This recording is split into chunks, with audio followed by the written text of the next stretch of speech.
Good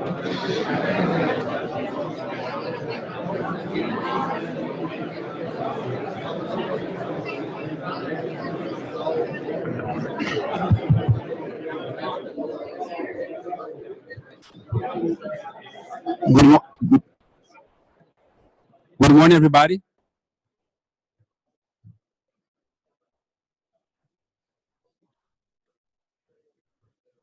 How are you? I'm sorry I have to stop the conversation, but somebody called my attention that we have a lot of people in the live stream. So, and they also told us, Márcio, to focus on the camera because a lot of people are watching us in the internet. It's the new technology. Thank you, everybody, for coming here today. I'm glad to see such big audience and interest in Brazil. I think that here today we have a very good opportunity to discuss what's going on in Brazil right now. In 2007, 2008, up to 2009, Brazil was the main star of the oil and gas industry in the world. Unfortunately, I mean, we have to admit that we have made some mistakes. I'm not myself, but the country. I'm a Brazilian, so I can talk on behalf of the country as a Brazilian citizen. But I think now we have the perfect environment and willingness to make the right things. We have here today Márcio Félix. He's currently the Vice Minister and Executive Secretary for Oil and Gas. He started his career at Schlumberger. And then he moved to Petrobras. Márcio holds several high positions at Petrobras. This is the second time that he's working for the government. He has worked for the government of Espírito Santo as the State Development Secretary. And now he has been working with the Minister of Mines and Energy in the regulatory reform in Brazil.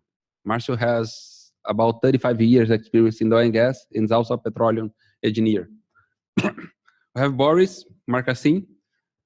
Boris is an investment banker, is a managing director at Evercore. Boris has been working in Latin America and in Brazil, and mostly Latin America, Brazil, and Africa, in several the transactions, divestments, and investments, mostly in acquisitions and divestments. And I think that it's a good combination because he has the experience and he has the knowledge about the issues that the potential investors, when they are trying to get in, and also when some investors are trying to get out for some reason. So it would be good to hear from him and to discuss with the audience what are the concerns of the investors when they select a country like Brazil to invest their money. And I have myself, I'm the global head of oil and gas at Mayer Brown. I started my career in the opening of oil and gas sector in Brazil in the late 90s. I see some colleagues here, old friends that we met maybe, I don't know, 15, 17 years ago. I don't like to remember it. And I have been having the opportunity to see all the phase in the oil and gas industry in Brazil. And I can tell you, I'd like to start, I'll be very brief here because I think the focus is the discussion that we have here, the topics. Can you switch for the topics? I can tell you that what's going on in Brazil right now is much, much bigger than what happened in Brazil in the late 90s. For the ones that they have been working in Brazil since the very beginning, at the time that the government opened the oil and gas sector for private investors in the late 90s, the idea would be to have, and Petrobras would be focused not only on upstream, but also to be more and more integrated and verticalized company, growing their interest in not only in the upstream, but midstream and downstream. And if you look at the Petrobras divestment plan right now, this is the first time that Petrobras is selling assets in their history. In the late 90s, it's true that they have worked on certain transactions, but most of the transactions was based on swap of assets. Petrobras used to swap assets with oil companies interested to invest in Brazil in the late 90s, used to farm out assets in Brazil, and the same time farming in Nigeria or in the Gulf of Mexico and other regions of the world. Right now, I mean, with Petrobras strategic plans to focus only on mostly on upstream, they are literally selling all midstream assets. They are selling a lot of downstream and assets, including they are transferring the control. They are willing to transfer the control of Petrobras downstream, which is the gas stations, and we are talking about the fourth, fifth largest market of the world, and they have almost 40% of the downstream market in Brazil. They have mentioned that they're going to sell the control of the refineries. So they are selling power plants, they are selling gas terminals. So what we see now is that the Brazilian oil and gas market will be totally reshaped in the next 3-4 years with this divestment plan. The focus, and this is something that we have to pay attention and think about, because one more time, it's not a small market, it's a big market. And with this Petrobras move, we're going to see, I mean, the government will have a lot of work to regulate midstream and downstream, because all the regulation was done with the assumption that Petrobras would be there as with a dominant position. So the government was trying to create conditions to have new players, but right now Petrobras is doing by themselves. Okay, we have some topics here today. I think that we want to make it very dynamic. So we have someone available with a microphone. If anyone would like to interrupt, we want to hear from you. Márcio is here to answer all the questions that we have answers now, but we have discussed it to have maybe answer for maybe 99% of the questions, 95% of the questions. So it's much better to have something dynamic. It's an opportunity to discuss. We have some topics here that are the hot topics, and please feel free to make any questions. We start now. Maybe Boris, you can start with some questions, then we can make the audience comfortable to come with us. Yeah, no problem. There are a number of questions that really are fundamental in Brazil to make the investment environment attractive to foreign direct investment, and to open up the Brazilian industry to the widest range of companies, from the super majors down to the small companies, private equity firms, whoever's looking onshore, as well as into the the big plays, the pre-salt, the large transfer of right area fields. And so there are some overarching questions that really come up repeatedly. The key ones that you hear over and over again, of course, are local content requirement. That is probably the single most commonly raised question. And so I think that's an appropriate place to start, because that's on everybody's minds and affects both onshore and offshore. So if you could comment on the process. Thank you, Boris, for the question. Good morning, everybody here and through internet. I'm very, very honored to be here today, and thank you very much for this audience to pay attention to the Brazilian. It's working? Sorry, the microphone is not working.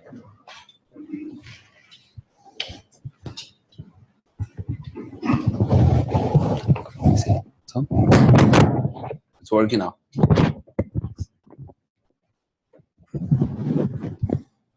Okay. So good morning again. Now I guess to wake up everybody. I'm very happy to be here this morning in Houston to have this audience looking the Brazilian new scenario in oil and gas, as was mentioned here by Alex and by Boris. We are in a new time, and where I just have this part of this agenda is you have there on the screen. For us in Brazil, it's a special, very special moment to have a real opening of the market in all sectors, up, mid, and downstream, and by Petrobras volunteering or necessary to make some divestments, and open room different than 20 years ago, where Petrobras was 100% and became in this 20-year time in the 90 something as an operator, or there is some changes in the operatorship of the pre-salt. Now Petrobras is not as it's mandatory to be the operator, but to have the right to be or not, to use this right or not. Local content is something very special. Today is a D-Day in Brazil, should be. about local content. It was on reason that on Friday night I was told by ministers, so Márcio, don't go to Houston because you need to be here to help us to solve some final adjustments. But during the weekend, we could work a little bit and try dialogue with other colleagues in the government and people in the industry. Then we propose some change. The idea, in a general way, that's something that is being discussed in a few, maybe 3-4 hours in Brazil. I don't know if you have an announcement today, but the idea is, in the side of the oil companies, I would say that feel comfortable because we will have local content requirements for onshore or exploration, production, development, or offshore. That will be that the companies that are in Brazil, the goods and service suppliers, can be very competitive in terms of price, scheduling, and of course quality. So the figures you are going to require are something that is, especially in these last 3 years where I have some experience, some challenges. The local content is affordable, is something competitive. You have most of the subsea companies in the world present in Brazil. A Brazilian company is someone that is in Brazil. It's not a company that was born in Brazil for 100 years or is there for 100 years. Who is there is a Brazilian by the Brazilian constitution, by the Brazilian law. So we have room, especially in subsea. We are I guess we have it very strong. We are supplying goods and service for other markets.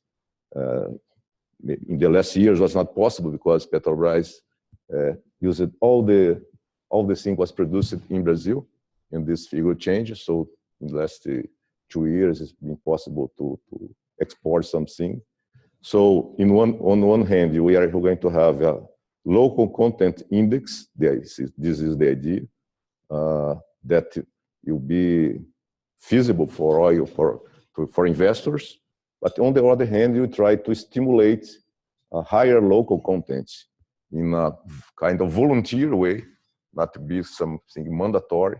That's something that you try to, in our Olympic competition, try to have the maximum competitive local content that we can. But the market will say this is the balance. So the idea, I guess, simple idea is to merge some mandatory local content, but in levels that are affordable, and some extra local content that will be volunteered by the oil companies and sponsored, stimulated by the government in order to develop the local suppliers, even if you are Brazilian born or. So the idea is a floor. Then you're going to have a floor, and then if the companies, if they invest, if they buy more locally, they are going to have incentives, but not penalties, right? Yeah, that's right. It will be mandatory, this extra amount. And then it will not be mandatory, the extra. Yes. Very good. I guess it will be something good for the moment to balance interest. And I guess in all reforms, everything, we have a kind of consensus in Brazil, all the other issues.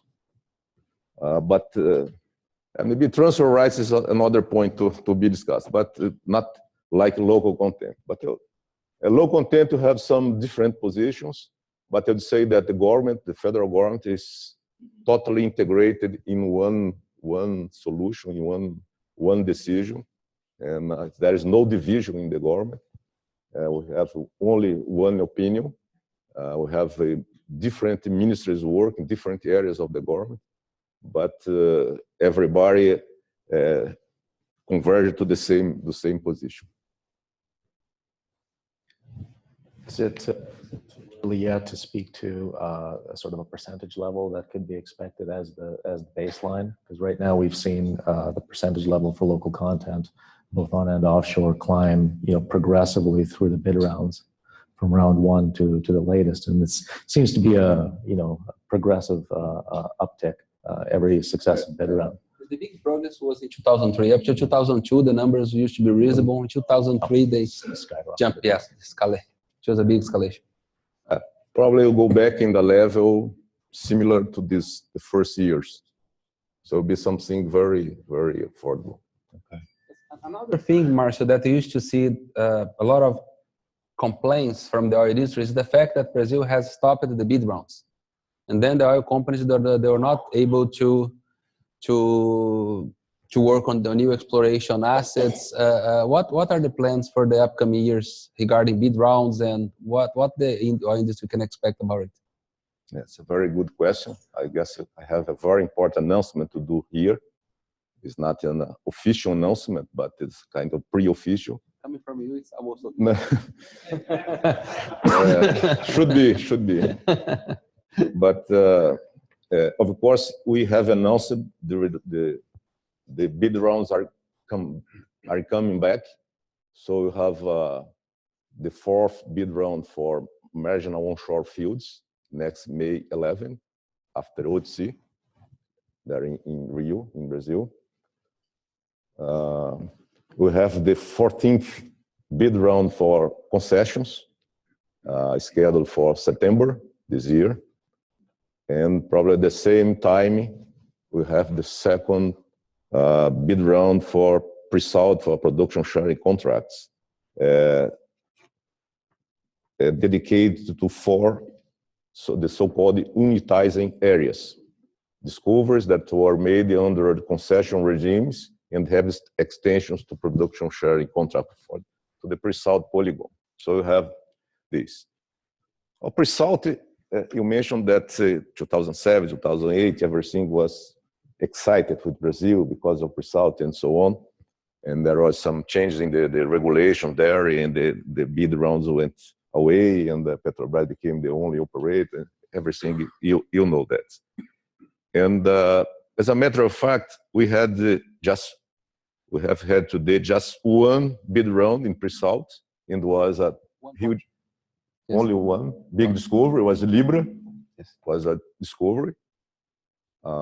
We are going to have the second one in September. That's kind of extension of discoveries, 4 discoveries. And so the government decided, and that's be announced officially probably next month, to have a third bid round for the pre-salt in November this year, with 3 or 4 exploration areas, very attractive, some areas that have been mentioned by the companies, by the press, by the experts. Won't be any surprise. So we have the third bid round for pre-salt, or the first exploration bid round for the pre-salt under production sharing contracts late this year. And we are in parallel, we are reviewing the national policy for exploration and production. So we are addressing different dimensions. For instance, what we're going to have for onshore, for pre-salt, for equatorial margin, maybe a new frontier in Brazil that's coming. New exploration frontier beyond the equatorial margin.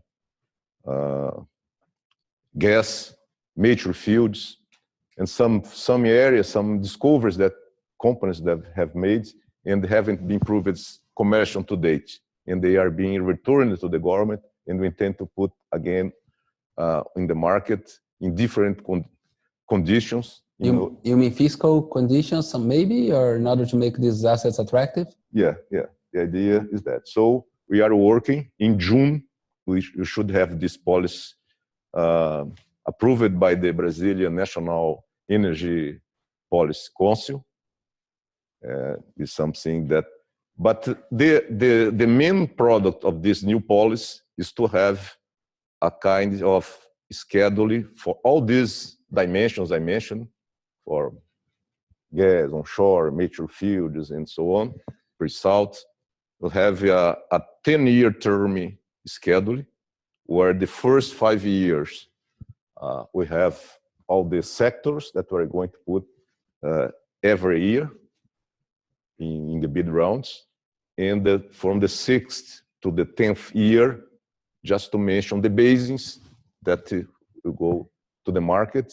And then every year we have a new version. And then, so you have a big change in this figure in Brazil. So, but we are not going to wait till June to have the first samples of this schedule. So probably we'll announce in March, along with the third bid round in November for pre-salt. We are going to announce a fourth and a fifth bid round for the pre-salt, one in May next year, and another one probably in September, October 19. And in parallel, have the 15th, the 16th bid round for pre-salt, for concession, sorry, and the marginal fields onshore, and probably some of these fields that have some fields, not yet fields, but almost fields that have been returned to the agents, Brazilian petroleum agents, and are going to put again in the market. So it's totally different. We have heard from the seismic surveys companies. They are very happy, very anxious, because I guess we are going to attract a lot of studies in Brazil because of this new way to do things. Next year we are going to have general elections in Brazil in October. So the reason we are going to have the bid rounds next year by May, but we are now proposing bid rounds for 19 in the new government. But till the end of the month, probably we'll have the 10-year term schedule that will be a legacy. I hope it will be a sustainable, working very hard to be a sustainable legacy. Very good. Any question? Brickman? 1 second. He'll get the microphone for you.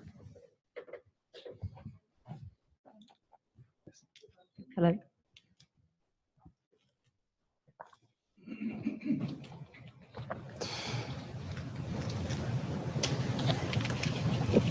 Okay.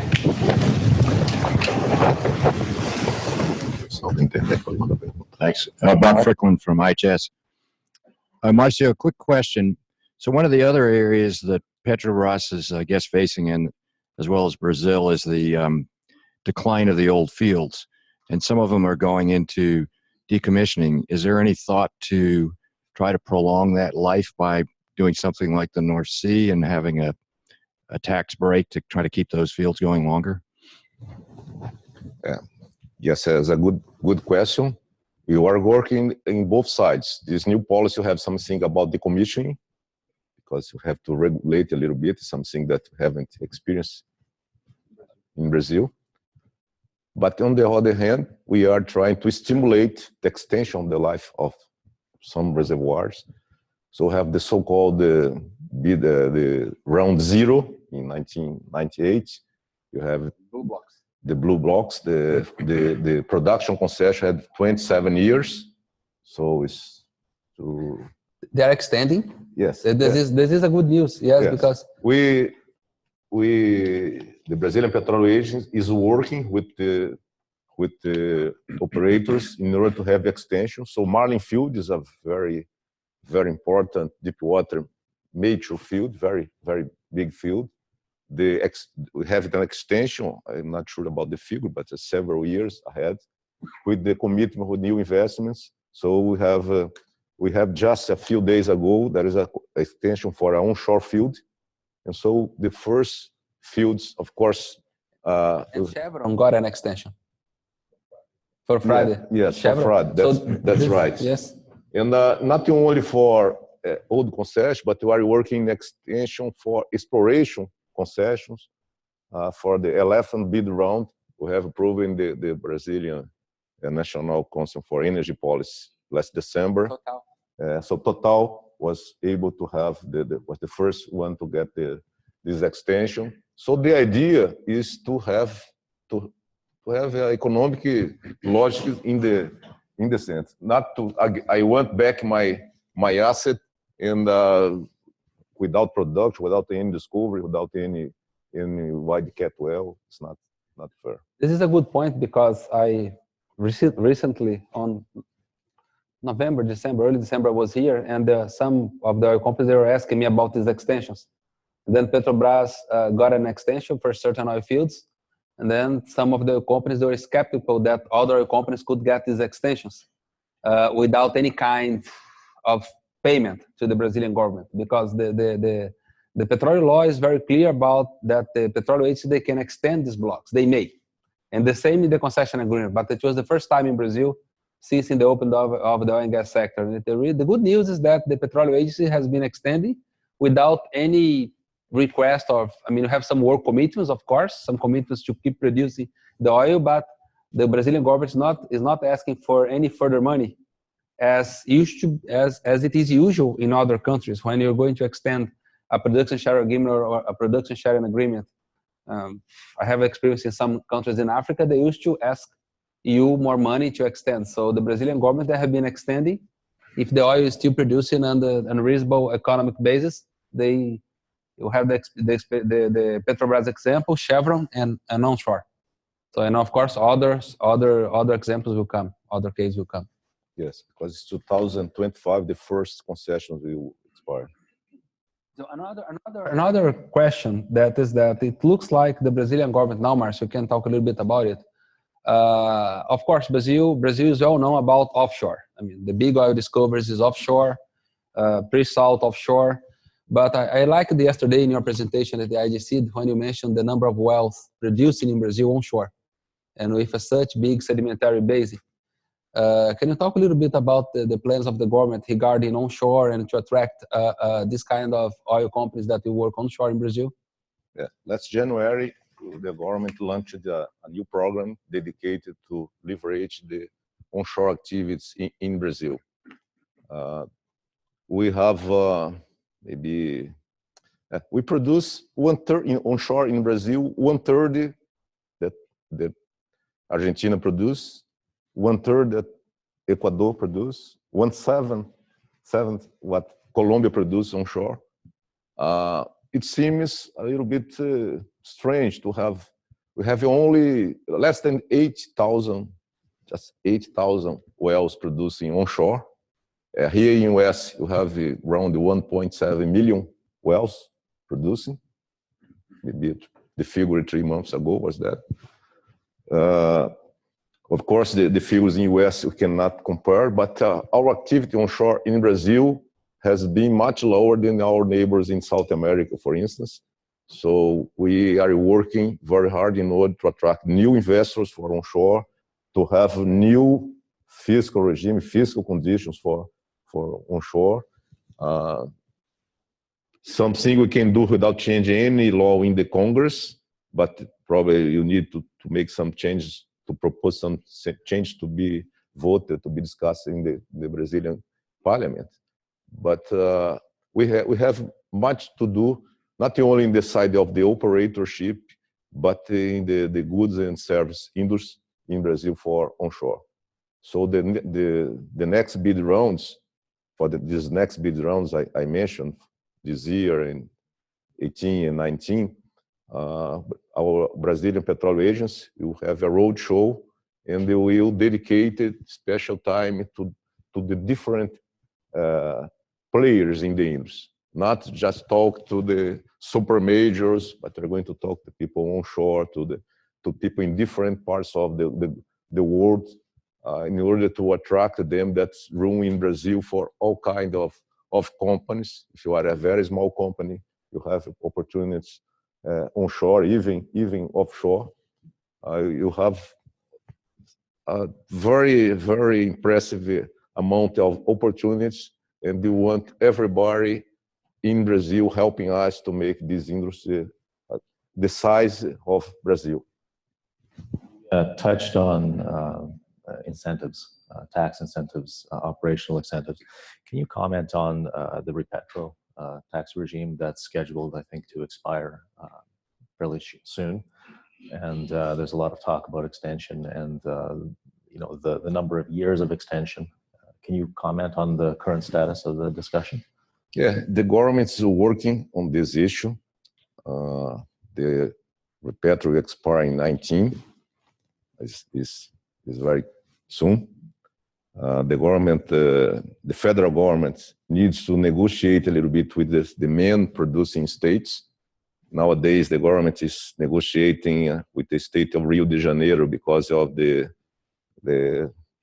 fiscal issues and financial. This is one of the things, but as far as you know, the government is the Ministry of Finance that take care of this issue. They are saying that they will announce the new Repetro for 20 years, probably next month, by the end of March. Okay, great. In similar, be not exactly the same, but be very similar. Some improvements that will be made on this. And another question I think that perhaps is on people's minds is, we've talked about extension of concessions to allow for proper development and exploitation, but at a finer level, companies entered previously into Brazil in very high commodity environments. Now, clearly, we're in a new age and in the realm of $50+ oil. Is there going to be flexibility, let's say, on the part of the ANP to grant certain easements, the ability, as some countries do, grant to operators to switch commitments, to move well commits from block to block, to have extensions of the various phases that these companies have to go through? This is a challenge because I guess Brazil is much more stable than we want in some way sometimes, and this is because the standards are so tight and sometimes it's not possible to change. But anyway, we are now much more flexible in order to accommodate some change. So we have the extensions of the 11th concession bid round in exploration. The agency is trying to negotiate, but based on the law. Just to make is that for the exploration phase, that certain oil companies that have got due to the conditions to drill in certain areas, right, Márcio? Yes, they extended the concession agreement for, I don't know, for a couple of years more, in order to allow the operator to organize the drilling campaign. It was in the equatorial margin up to Amazon, right? Amazon. Yes. Yes. That is a very challengeable. Yes. It's a challenge place to drill. Yes, so. Not so far away from Lisa discovery from Exxon or some discovery in French Guyana. Next to the border of Brazil and Guyana. But Boris, to address this issue, what you are imagining, what you are working on is the new policy will have all these considerations. So I mentioned, we have to think how we can attract. Brazil is a hit in oil and gas or industry, but as a matter of fact, Brazil is a success in oil in deep waters. We have a lack of gas. We are not a success onshore in shallow waters, and in deep waters, just in one part of Brazil, in southeastern part of Brazil. So it seems to have more. To have to test at least. And with this new policy, you have special guidelines for onshore, for how to have gas, how to develop gas in upstream assets, and so on. Mature fields, near commercial discoveries, or producing assets that now are not feasible. So maybe there is some understanding. That's, of course, the lawyers can talk better than me, that with the new regulation, you can have a kind of reference to revisit, to have a new approach for the existing ones. So it's something, but I guess the government, not only in the ministry, but through the petroleum agents, through the pre-salt company, deals with the production sharing contracts, our company for planning for the government, the EPE company. And so it's something that we are now open to hear. I say that we could answer 95, 90 something, but I'd say that we have some questions as well. And the idea is to solve these equations together. So we're dialogue with the industry in Brazil and in the other place in the world in order to listen and to try to have a more balanced regulatory framework in Brazil that has the market forces as a reference. A related topic that I think Alex almost touched on just a little bit earlier was especially in areas like the equatorial margin, some areas, Espírito Santo, for example, we come into regulatory issues with environmental licensing and timelines. And this has been historically a major consideration and has prevented some developments from progressing and has drastically affected people's investment timelines. So especially in the equatorial margin, there are large areas of coastline that are environmentally sensitive, yet there's a tremendous amount of interest in developing that region. How is that being addressed? And as the regulatory bodies active in Brazil, are they going to exercise increased flexibility? What is their current state? It's another good important question, Boris. As a matter of fact, we have some challenges in one of the reasons to have the extension for the exploration license in the equatorial margins because of the environmental permit delays. Of course, it's a very sensitive area. So if you have a basin called the mouth of Amazon River, I guess it's not a good name to, but you have it. Yes, you have our neighbor in Guyana, and no so many complaints, global complaints when it is Brazil. But you can understand the difference. But of course, we are working with the Ministry of Environment. We have some change. We have maybe 15 years ago was created an office in Brazil, in Rio de Janeiro, in our EPA, that is dedicated to offshore license, environmental permits. And this was good for some time, but it became a little bit away from the central decisions, and there are some changes. For instance, for seismic survey, that's the first step in equatorial margin. That's where we have experienced the main challenge. We have all these activities for environmental permit to be moved to Brasilia very soon. So there is a new director for licensing in our environmental body, and there is a new approach in this. Of course, you have to work it together. So one of our initiatives is to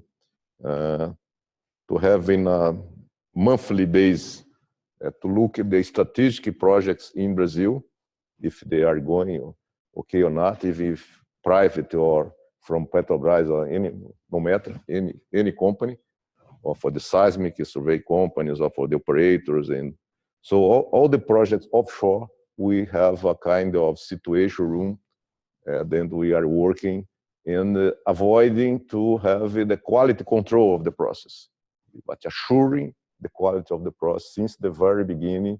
So I believe, of course, we have challenge now, but imagine if all these bid rounds, we are successful in those, so we have so much activity, and then we need to have a different approach.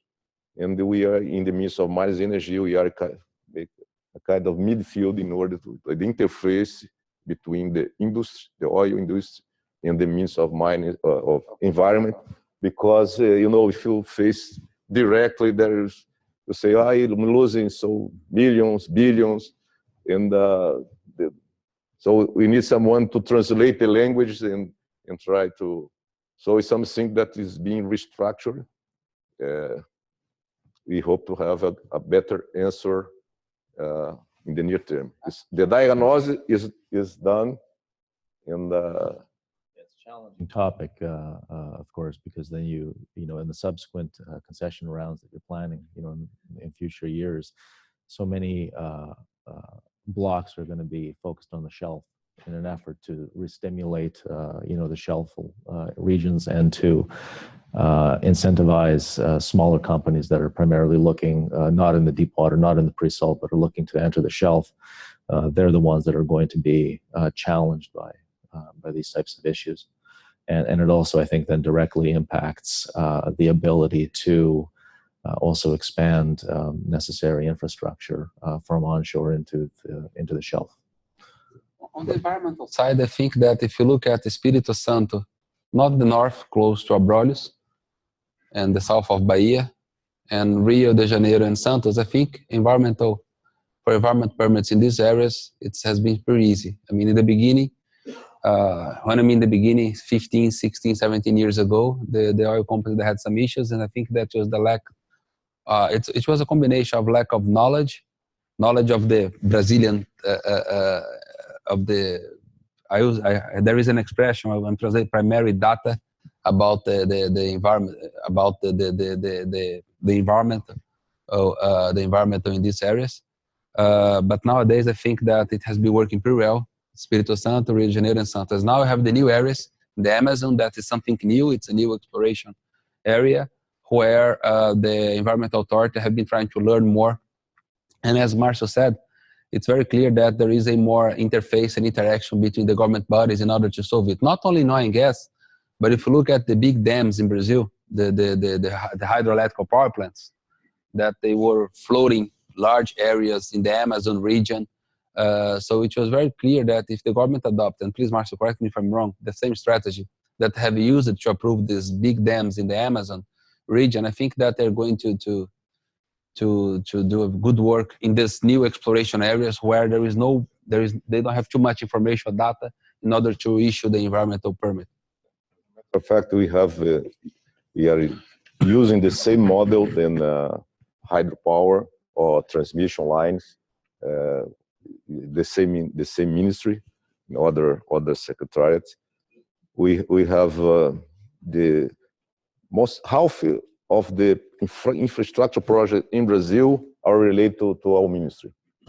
So we have this big challenge, and we are working in an integrated way with all the governmental bodies and with the industry. I guess this is the best way to achieve. And it's important to mention that onshore is a license that is from each one of the 27 states in Brazil. So of course we are working to have them. We have now onshore activities in 80 states, and we have plans to have 16 states. So we have new states coming on this business. So we're working with the environmental bodies in the state level in order to have a better environment. And part of the facilities for our offshore field are onshore, so you have different environmental bodies participate. So I think we'll have, if you have the understanding of the whole picture, you will be successful in having a reasonable time to environmental permits in Brazil. Yes. Sorry. And another point, probably next month or April, the government will send to the Congress a proposal for a new law for environmental permits, making it easier or make it as simple as possible. To simplify the process. It's something that should be in August, but even the government, our ministry is claiming for some points, and so we're discussing. So, of course, we intend to have this in the Congress, led by the Minister of Environment in 1 month or 2 months time. To simplify, just to clarify, for the offshore activities and onshore in certain federal lands, IBAMA is the federal government body that handles the environment permits. For states, onshore activity that's not in federal lands, each state has its own environmental authority to issue the permit. I think that we have touched here so far, a little bit in Petrobras divestment that will reshape the Brazilian oil and gas market, mostly midstream and downstream. And Petrobras now they are selling and looking for partners, even for very important areas upstream. We discussed here the willingness of the Brazilian government to attract, just to resume, to attract all kind of oil and gas companies. It's a big country, as Márcio used a very good example with Ecuador, Colombia, and what is the other? And Argentina. Have a big piece of land and we do not produce too much oil onshore. Offshore, local content is a very hot topic, and hopefully this afternoon things will move as you have been planning, and it will be something that you put aside. It will be no longer a concern of the oil and gas companies. Agenda for the bid rounds, it's something that's very important. This is the first time in the Brazilian history, and I don't think in any other country of the world, maybe I'm wrong, please correct me, the audience, that you have any country with 10-year plan for bid rounds in the way that you guys want to work. Yes, I'm wrong. Maybe US, I don't know. You have here in Gulf of Mexico, it's a different way that you know all the expiring time, so you have an idea of the schedule. It's not the same figure. But we have in Brazil, the difference in Brazil has much more, say, virgin areas to be explored. Yes, that is unexplored areas. Like Mexican Gulf of Mexico, for instance. Yes, and also I think that we're talking about infrastructure. I think there is a program now called Gas to Growth, and of course the government has been working in order to reorganize it with the following the signals from Petrobras that they are selling the midstream assets, transportation. If you compare the Brazilian transportation system, even if Argentina, because it's South American country, you cannot compare with US or Europe, but the size of the country and the transportation system in Brazil, it's very, very poor, and there is a lot of opportunities there. And of course, it's important for the development of this shale water assets, and also onshore. If you're producing oil in the northeast of Brazil, there is no pipeline system or transportation in order to transport this oil to the refinery. So what is the plan, Márcio, for the government regarding these areas in order to make the thing work in the upcoming years and develop it as should be developed in Brazil? Yeah, it's amazing that you had the change in constitution in Brazil in 1995, allowing foreign investing in oil and gas, upstream and downstream. And as a matter of fact, it was regulated by a law issued in 1997, and the so-called Petroleum law, August 1997, almost 20 years later, now you are experiencing the real opening of the market. There is no change, no any constitution, no any law, new law, except the operatorship. And Petrobras move. Yes, the Petrobras move is making the difference. So Petrobras is volunteering with divestments in all the areas, and this is reshaping the sector. And when we went to the government, this new government, Mr. President Temer assumed temporarily in May last year. In September was permanent, just for 2 years and a half, less than 2 years and a half. Now less than 2 years till December next year. We had to, in the Ministry of Mines and Energy, we had to hurry to rush in order to make all these things. We had a situation in Brazil before that, some months before this, the impeachment process, that we had our former president. She used to take care of the energy sector in a personal way, direct, a very centralized way. So everything was dependent on her decision, and so she gone, and was an empty place. And Petrobras, on the other hand, used to be a kind of state agent working, state arm. Yes. And so Petrobras decided to be a company, and the both things happened at the same time. And so the Ministry of Mines and Energy had to be a kind of, is a key role in this, because someone Should take the lead. should take this, and by the organization of the government, the Minister of Mines and Energy, especially our secretaries, take care of that. So we started to dialogue with all the stakeholders and identify all the points, and then write a draft of the new guidelines, put in public consultants. So for gas, for all these issues, we have maybe around 15 initiatives, most of them in upstream, but we have in biofuels, we have the gas, and for this Monday we launched the last one, is related to downstream sector, to attract the investments for new refineries in Brazil. At least one new big refinery could be necessary in Brazil. Brazil is importing gas and diesel nowadays, right? Yes, Brazil exports a lot of oil every year, much more. Last year we were gently invited to go to OPEC and to say that we are producing, Brazil is producing too much, take something. The market force to take care of them. So if someone is producing below the break even, has to shut down or to cut costs and do something. And again this year, OPEC appointed maybe 2 weeks ago that Brazil will be the country to have the highest growth in produce, more 400,000 barrels a day, because they are looking only the difference, not each. But this is just a curiosity. And so Brazil exporting a lot of crude oil. Brazil is last year was the 5th market in the world for oil products. And we imported around 500,000 barrels a day. Of course, part of that was related to the market conditions, because anyone can import, and the price in Brazil were very high last year, or most of last year. But maybe 300,000 barrels a day is a lack for refining capacity.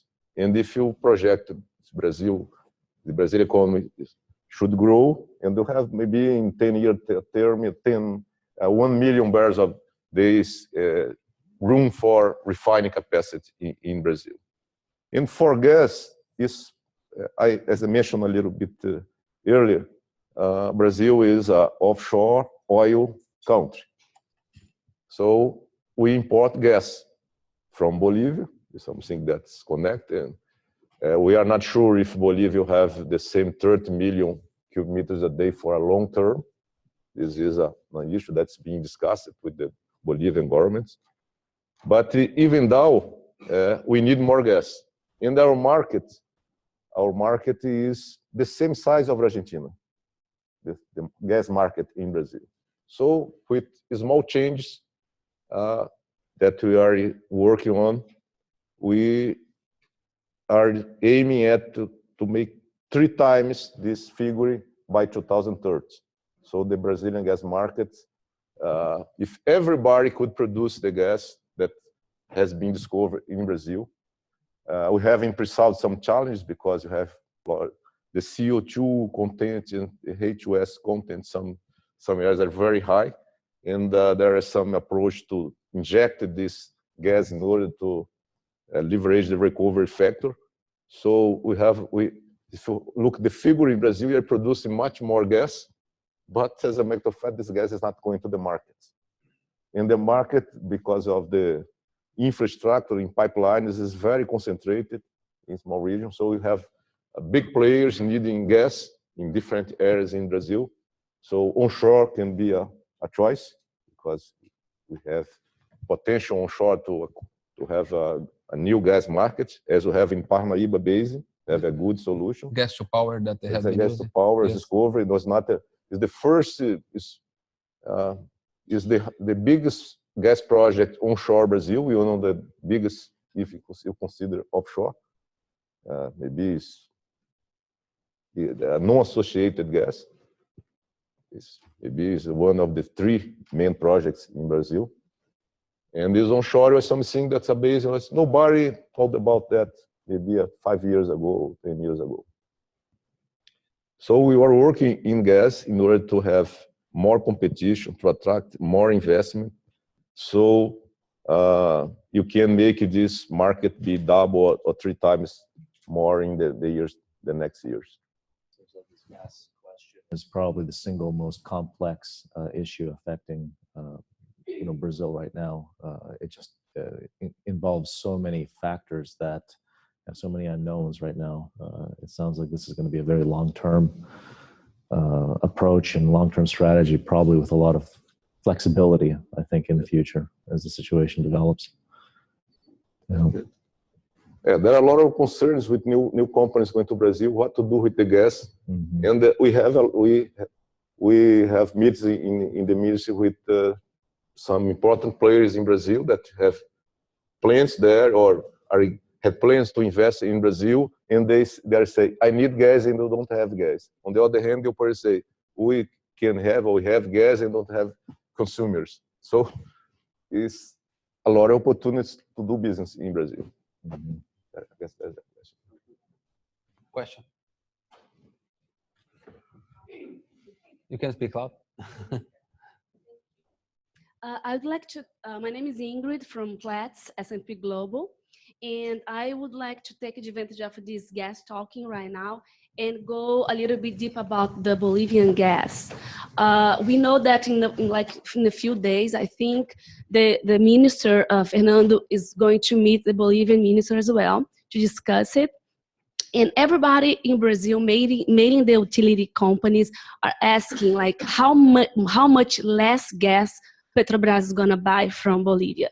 How much less gas, Márcio, please? Ingrid, thank you for the question. I should say that, of course, there will be a new meeting. Our minister Fernando went to Bolivia maybe 3-4 months ago, and they had a meeting with the President Evo Morales and all his team in the government. It was a very good meeting. I guess was a break of ice in this meeting, because there are some noise with the changes in Brazilian government, and but we are very well received there. Was very good meeting.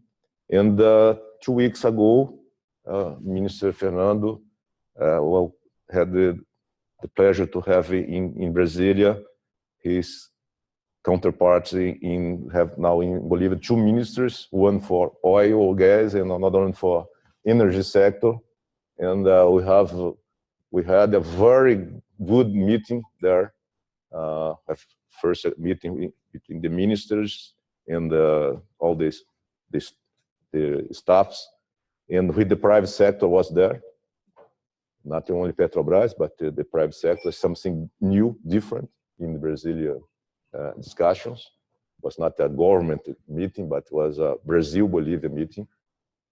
So we had the discussions regarding this issue there.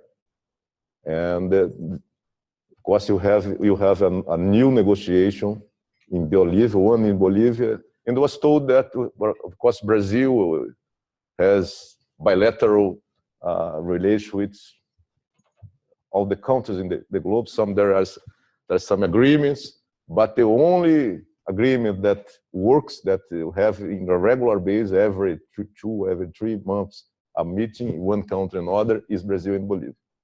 And you have a common hydropower plant for Brazil, a binational plant, like you have Itaipu with Paraguay.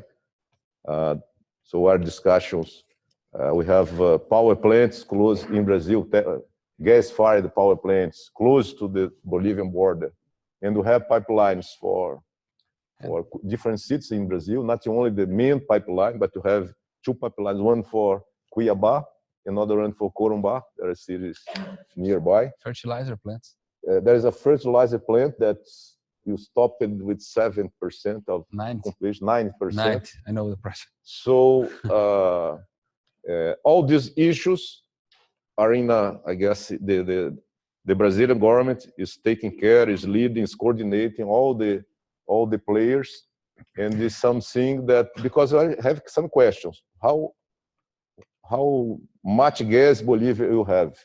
Bolivia has something that's called approach that's each field has a destination, to Argentina, to Bolivia market, or to Brazilian market. And so we cannot change this. Of course, they have the relation with Argentina. There is a huge market, as I mentioned, like the same size of Brazil. Petrobras is investing in exploration and production in Bolivia. And so hopefully we have gas enough to fill up the pipeline. And how much Petrobras will buy, or how much other, it will be something that will be decided, I guess, in a very easy way, because these consumers that I mentioned, the power plants and the fertilizer plants, maybe you can have a kind of direct contract, or maybe through Petrobras is something that. So we are in a transition phase, and the most important thing is to know how much gas Bolivia can supply Brazil for the long term. So then we think about what much maybe Petrobras or others. Yeah, thank you. And nowadays we see every day some the import from Bolivia. It's been around 14 million cubic meters per day. Since like it has been for months, like since I think mid-October, the average of import is being around that. And the demand in Brazil is very low, right? So I believe that's people are talking about like maybe that's the amount that would be in the future, because that's if the demand is still like that, if the injection of gas is too high in Brazil, we're gonna need gas if we grow as we hope so we grow. So like the expectation it might be half of the amount contracted today. That's just like a parallel talking that market participants have been speaking. And in talking about gas, I would like also to ask about the LNG import market in Brazil. We know that Salvador, the FSRU in Salvador now can be the regasification can be shared with Total, and the divestments are also focusing on the two FSRUs in Brazil. So I would like to know. I would like to know better about how is the expectation about the divestment for the other two terminals, and also the relationship between Petrobras importing LNG into Brazil and also trading LNG. Go ahead. So many points. Yeah. The first, try to remember everything. The first thing about the Bolivian figures, the last months were right. Probably most of last year, we are in the top of the pipeline capacity, 30 million cubic meters a day. And then the last months we are around or at least 2-3 last months we are in the half of that, around 15 million cubic meters a day. This happened was a combination of lower demand in Brazil, so economical crisis, the gas consumption reduced, and the increase of the offer in Brazil with new pre-salt projects going on stream. But this point was discussed in this meeting I mentioned 2 weeks ago in Brasilia. And of course, Bolivia is very concerned about that. And it was said that we're going to have is something that we don't, Petrobras and the participants there don't believe that we will have for the long term. But it will depend on the economy, it will depend. But as a matter of fact, LNG imports have been reduced to zero because of that. So it's better to take from Bolivia because you have a contract and you have take or pay, you have ship or pay, so you have commitments there. And the Bolivian gas goes to the main market in Brazil, has an infrastructure to there.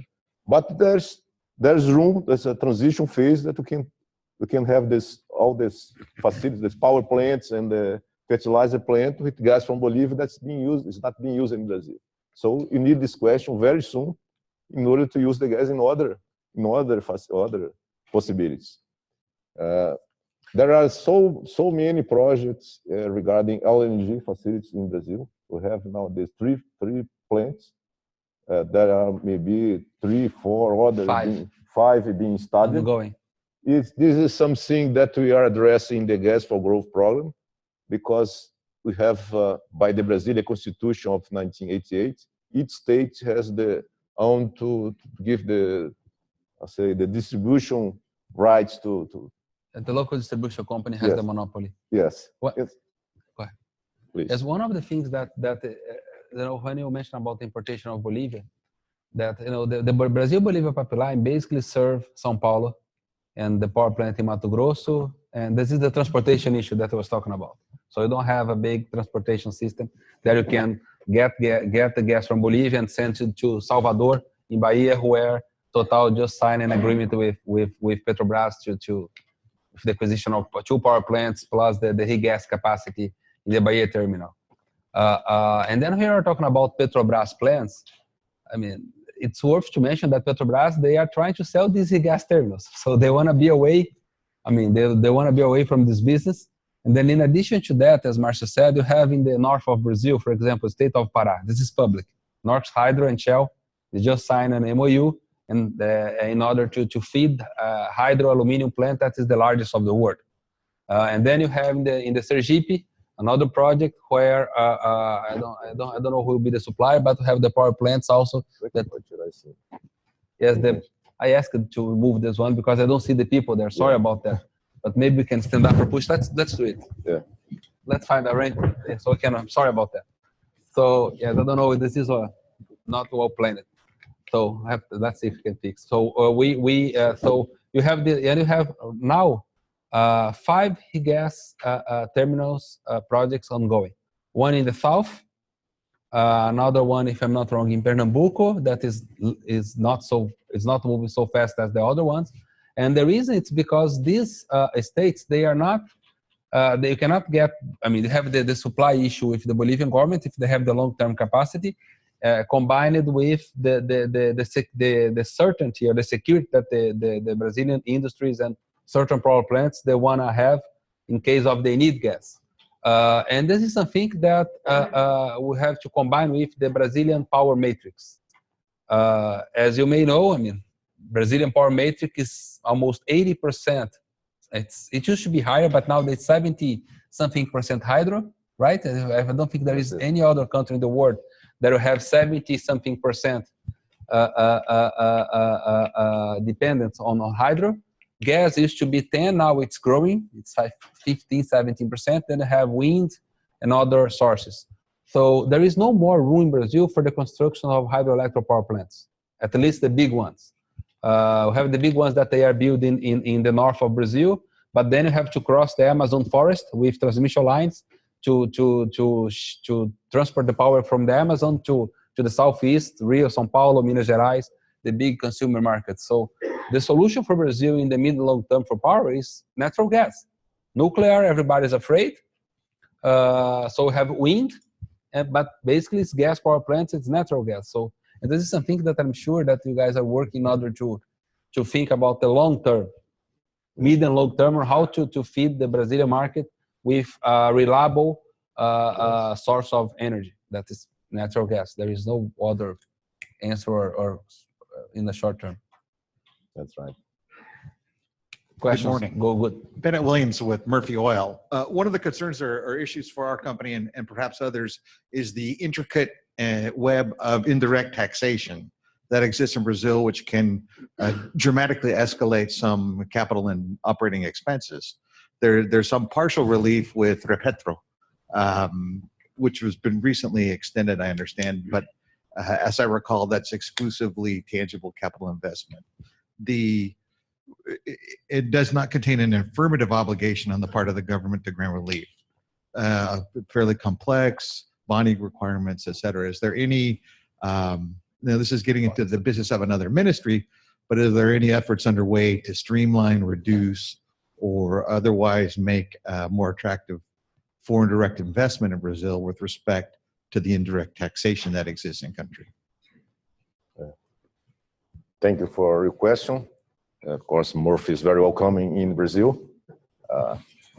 And all your comments are for sure very welcome, and we are taking into consideration. And we know we are aware of that.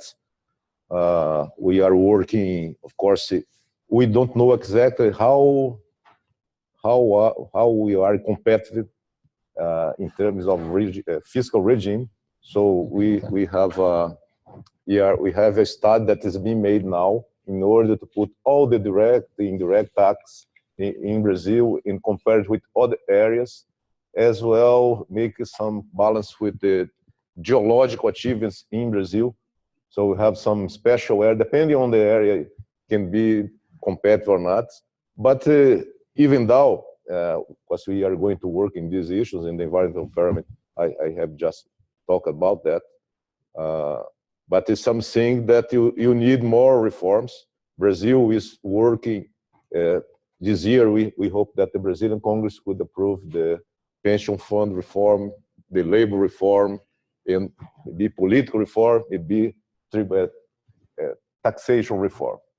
Maybe it wouldn't be possible to have all these, but at least the two first ones is something that's forecast to have in the first half of the year. It's very difficult because for many years, the different governments have tried to do that. And this government is not concerned about the popularity because not a popular government. So it's making the change that Brazil needs, and everybody is supporting to have a better Brazil for the next governments, if you understand the situation. So maybe in 2-3 months' time, we have the correct figure. Because we have checked several different studies saying you are not competitive. This country, that country is better than Brazil. And you see, I'm not sure because I have all we are in the companies. When I was in Petrobras, I was in some countries, and we know the problems we have in that. So, of course, the ideal country of everyone wants, and you'd like to have Brazil as an ideal country. But we don't intend to have the Brazil the most competitive country, but one of the top 5 or top 10, if possible, combining with our geology. I would say that pre-salt, that is something, a jewelry now for the oil and gas industry. When it was in the bid rounds, there was no competition. It'd be very cheap to buy pre-salt assets, and there was no competition at that time. We have cases in concession regime. Yes. So probably if you are successful in Brazil, open other areas can be the same. So now is the timing that you can bet a little bit in Brazil. Of course, companies that are in different places in the world put some coins in the one basket and another, some eggs or coins, so I guess one important message now, we have a window of opportunities in Brazil because Petrobras is a little bit out of the game. And for instance, for the pre-salt, the bid rounds, for the concession bid rounds, for the pre-salt was there, Petrobras acquired everything. And nowadays, Petrobras won't buy everything or be very conservative because of their needs. So we have room to be in Brazil. Of course, you have to bet a little bit, but we are open to, with the new policy, we are listening. Please send us any suggestion, anything that we are working. We have a public consultation, unfortunately only in Portuguese, but to try to do it in English. But so we have we through the Brazilian Petroleum Institute in other associations, we are listening everybody. Of course, you don't have everybody in Brazil, so we need to listen, for instance, Murphy Oil and other companies like yourself to improve and to have other approaches and to be a good environment to invest for all kinds of companies, as I mentioned, for onshore, for deep offshore, for mature fields, and so on. And this is a different approach because I think that is the first time since the opening of the oil and gas sector that we have this kind of behavior from the government in order to openly, I mean, I think nobody gave a public statement as we're doing now that please send to us your suggestions, what you think we have to improve, because we want to create the best environment or a very good environment for your investments. I try to explain that we are not better than nobody, but just the moment demands that to be different.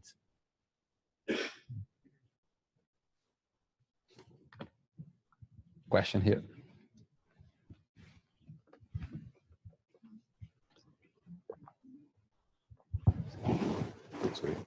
Good morning. Hello? Yes. I'm Michael Dyer with IHS, and I've covered the Brazilian E&P industry for about 20 years now. And it's marvelous that you're finally attempting to resolve all these problem issues that we've been talking about for 10 or 15 years. And listen to your information about the environmental. I mean, along with local content is probably one of the key issues.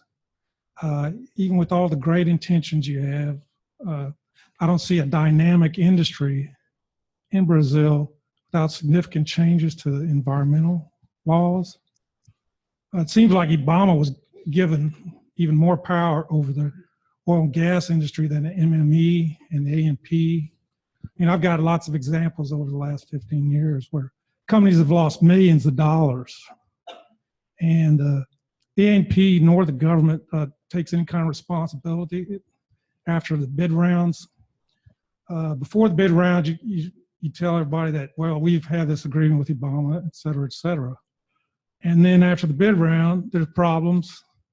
And one example is old OGX company, Ike Batista, where he tried to petition the A&P for some reimbursement for probably some part of the $100 million he lost when he couldn't drill wells in the Pará-Maranhão Basin. So I'm just wondering if with this new environmental law that you're going to pass, is the Brazilian government going to take any responsibility if after a bid round like the A&P 12 now, where companies have wasted millions of dollars and time and effort in getting blocks and now can't do any hydraulic fracturing in the country? Is the government going to take any responsibility and maybe at least compensate companies for millions of dollars if they lose it and then after the bid round happens? Of course, as I mentioned, we have several challenges. We are not the paradise, but of course, oil and gas industry is not a place for adventurers that we have experienced in Brazil. They made some noise in the market, but I guess only the professionals will survive. So this the reason that we welcome good companies like the ones that are here and the others in other places from the world to real work. We are in the time that you are reviewing the Brazilian policy for exploration and production. So it's the time to address all these issues, at least to say what are the concerns, how to address. If it's necessary to change anything in the Congress, we'll do that. We will propose to the Congress. Of course, the Congress is independent to make the decision. This is, of course, is a learning curve. So we cannot offer an area that's not feasible. Fracking is becoming an issue in Brazil, so we would be very careful on this issue. Maybe we can work can have a look at what's happening in Argentina. It's closer to us, and I guess they are doing a good job there. So they are investing in onshore a lot of money, maybe $5 billion this year in Argentina, and this is not the figure in Brazil. So we believe we have room. We have some companies or some possibilities to have a controlled experience in shale oil, shale gas, stimulating the right way and doing the looking the sweet spots where we don't have the infrastructure to have a massive program of fracking or something like this. The onshore, the conventional onshore industry hasn't happened in Brazil, so we have room to accommodate the traditional, the conventional onshore industry with some opportunities. I was very surprised at the last days to receive some nominations for areas, not only in pre-salt, but offshore and even onshore areas. We have companies that are looking opportunities and asking for some areas to be in the next bid rounds, and you do that. Probably this year it won't be possible anymore, but for the next year we have new areas. So it's something that we have maybe a black and white picture of some areas, and we need to transform into a 3D video in order to have the new impressions. Of course, some bad experience is difficult to be forgotten, but we have to learn with them, and we are open. IHS has played a very important role in the world. I guess IHS can look Brazil in a different way. So I invite you and your colleagues there in Brazil to talk with us there and try to understand and learn from you and listen from you and say what you are doing. That is, we're trying to have a more sustainable way that you have a dynamic in this industry. This is part of the open communication that the government has now with the industry that they used not to have in the past. This kind of relationship. Please tell me what you need, what are the issues, then we'll try to work and to fix it. I think, Márcio, we should. We're almost there on our time, but I think that we should talk a little bit about the transfer of right areas review that we're talking about. 10 billion, 12 billion barrels of oil. Yes. Unitization regulations as well that's developing right now with one of the 2017 auctions, including the 4 unitized areas. So time is running short for that regulation to be set. Unitization first? They're Related, connected yes. some way. Yes, okay. So we have in Brazil maybe 3 different regimes.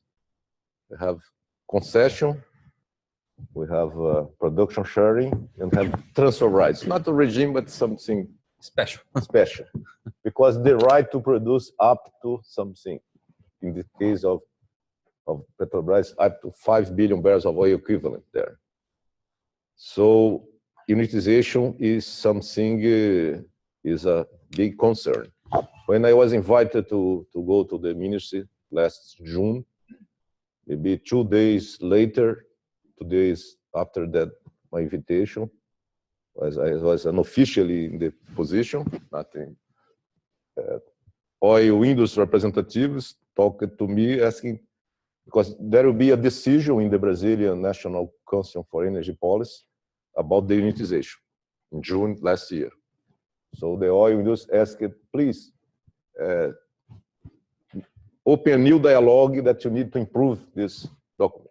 So we opened more than 2 months of dialogue among different government bodies and the oil industry representatives. So I guess we had a much better unitization resolution guidelines. These guidelines were approved in the Oil Energy Policy Council in December 14, and you'll be in the, I'd say, the official press, the Diário Oficial. You'll be In the official gazette. Official Gazette. You'll be in the next days, but it's something that the industry knows about. And so we have the main concerns of the industry regarding utilization, we addressed there, especially between concession and production sharing areas. So all the unitization process, they are going on, and we approved as well the commercialization, the resolution, the guidelines for the commercialization of oil and gas that belong to the federal government in the production sharing. These guidelines were approved in the December as well, and the two together allow to go ahead in so many unitization processes. Of course, unitize production sharing with transfer rights will be something that in Brazil we call jabuticaba. Is one fruit that is that's only in Brazil. But so you need to be creative in order to accommodate this unitization. But it's something that's not being discussed now. That's not the issue. Transfer rights is a big challenge and a huge opportunity. On 2010, there was a law that was the Petrobras capitalization, and so Petrobras acquired the right to produce up to 5 billion of oil equivalents in a contract of 35 years plus 5. So 2010, 2050, long time. And the right to instead of have just one area, one discovery, that was a major discovery, but Búzios was the former Franco lead. There were 6 different discoveries. And instead of having 5 billion barrels, it's more than 10 billion. So there is not another discovery like this in the world looking, waiting on a solution to be developed. Então is there. Yeah. Petrobras holds 100%, is the operator, and by law is not allowed to farm out any amount of this. Was the say on that time the word will be pre-salt and Petrobras in Brazil. But so when I joined the government, what was the situation? The Brazilian Petroleum Agency had one position, look, that the Petrobras should pay a lot of money to the government, and Petrobras had the position that the opposite position. And we need to not Petrobras, neither the Brazilian Petroleum Agency will decide. So we need to have the same base to have a comparison, and then have the legal opinions and all the issues and all the negotiations. And so the first challenge that was overcoming was convince Brazilian Petroleum Agency that they should make the different calculations.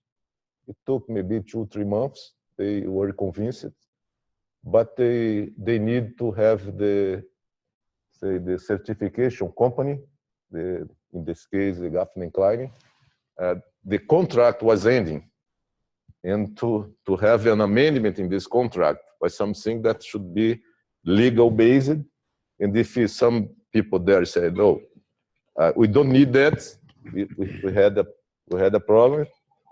So the contract was going to end in November, and then we convinced them to make a amendment just in terms of time, to have room enough to discuss what kind of calculation would be done. So in January it was possible to have all these figures. So they said, you take 3, 4, 5 months to have the calculation. Say, no, it's not possible. We need a picture, a first picture in February. We're supposed to have this week. I'm not sure if you have, but it was a commitment.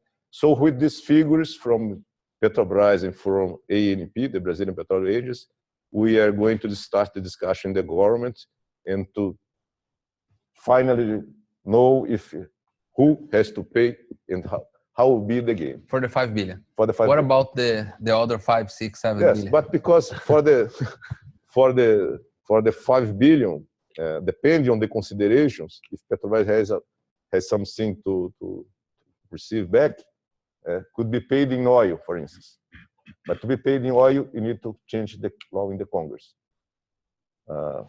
And to allow Petrobras to sell some amount of this, we need authorization as well. So the first point is, okay, we have the figures to compare. We have studied the legal issues, what could be done, what cannot be done. And this is something probably after the Carnival in Brazil, the other week, as everything starts in Brazil after the Carnival. But this year, I guess everything starts in January the 2nd. But first was a rest day. And so transfer rights, after we clean up all this agenda, transfer right will be an issue that will be very important, because we need, of course, no matter the solution, you need a lot of money to develop technology, expertise, and I hope to have different players in this game. I think it's the largest discovery of oil in the last 20 years, right? Should be offshore, for In the sure. world. Any question? I think we are running out of the time.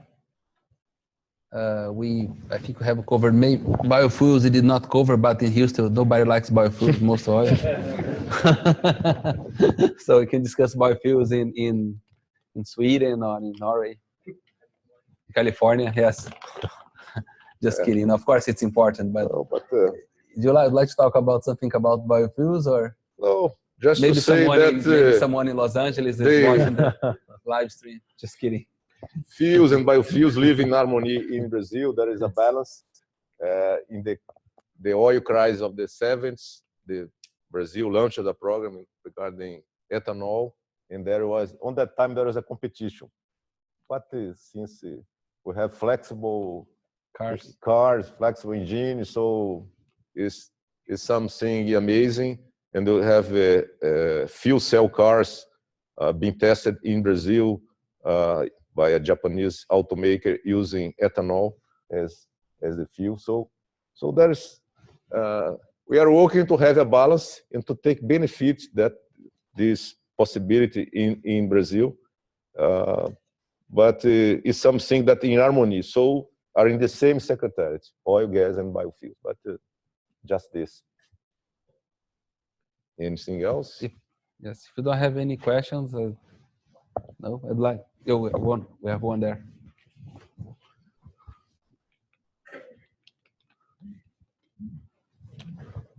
They can push a little bit more. Yes.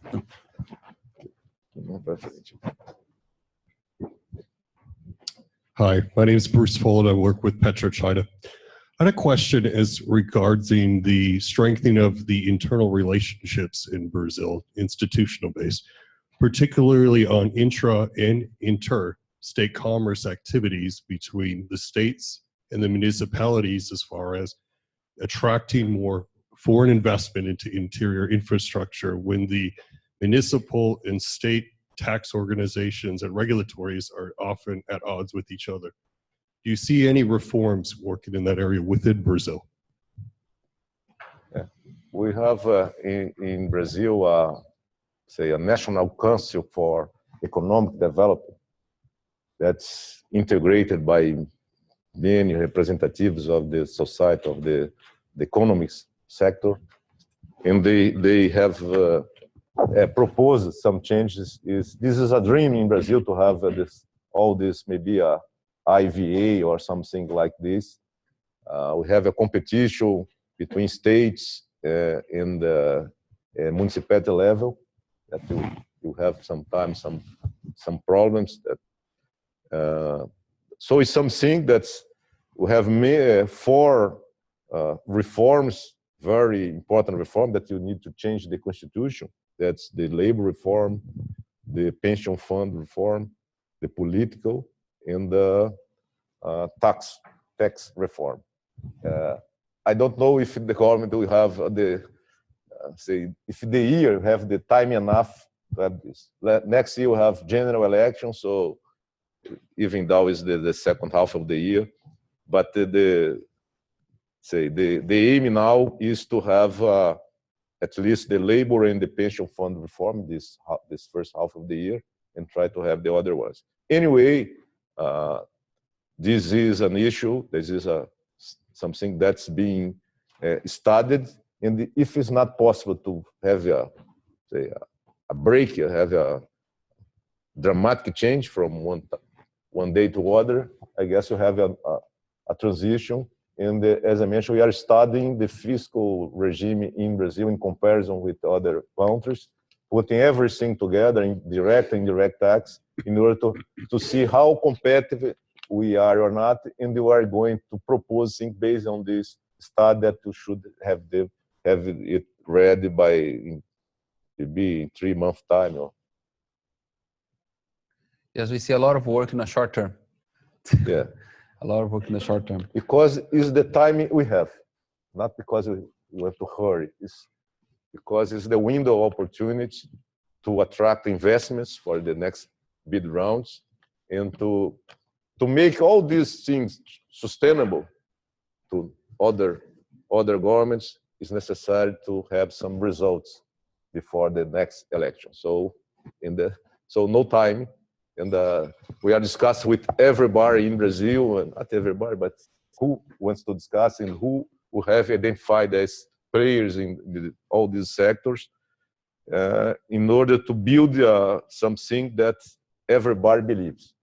It's not easy, or sometimes are different opinions, but I guess you have this the message, yes, from the message here. This is what's behind we are doing. And it's not just some words that are in it, it's something that real. You are practicing. Yes, we're practicing especially in the economic area of the government. So all the ministers involved, they are using this as a kind of mantra, let's say. Yes, and I think that once you fix the upstream, like local content, clarifications with good policies and an agenda for bid rounds, the ideology is great. Everybody likes. So it's a matter of you fix these issues, and then the supply chain will come together with the oil and gas companies. Márcio, any message that you would like to deliver before we finish? Yeah, I'd like to thank Evercore and Maya Brown to organize this meeting. Thank you all of you to come here and through internet. I'm very happy to be here to discuss. I have learned a lot here, not only in this event, but all the meetings we are having. We had yesterday, and we have today and tomorrow. Tomorrow I'm going back to Brazil. We are going to have a road show to show not what's going to happen this month or next month, but showing what happened and what will be the bid rounds, how attractive could be these bid rounds, and aiming at all the different players. For instance, people that work onshore, people for huge discoveries offshore, people to working all opportunities in Brazil. So you have by May, June this road show in different parts of the planet. We'll go to China, go to Japan, to Singapore, to Russia, to Turkey. You have the World Petroleum Congress in Turkey, in UK, here again, in US, in Canada, and I don't know, in some countries in South America. Of course, we need to be very careful because it's not. There's some place that's not good to go to other country and invite people to invest in your account. So we need we respect it, but there are some places that global seats in the world, and so at least regional seats. So for instance, Singapore, we have the Asia Pacific area. In the Middle East, we are going as well. Not me, but it's not possible to go to everything. You have in the Zero Week in Houston in a few days You have the Petrobras CEO and the General Director for Brazilian Petroleum Agents. So you hear from different people from the government. During OTC, our Minister Fernando Coelho will be here.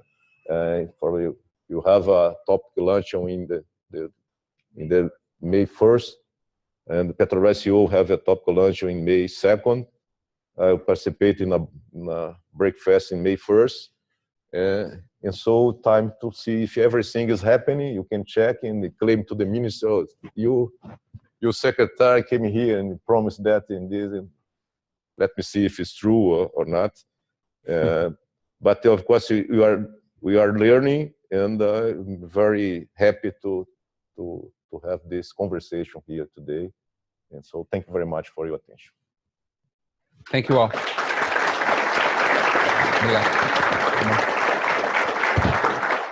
Very good.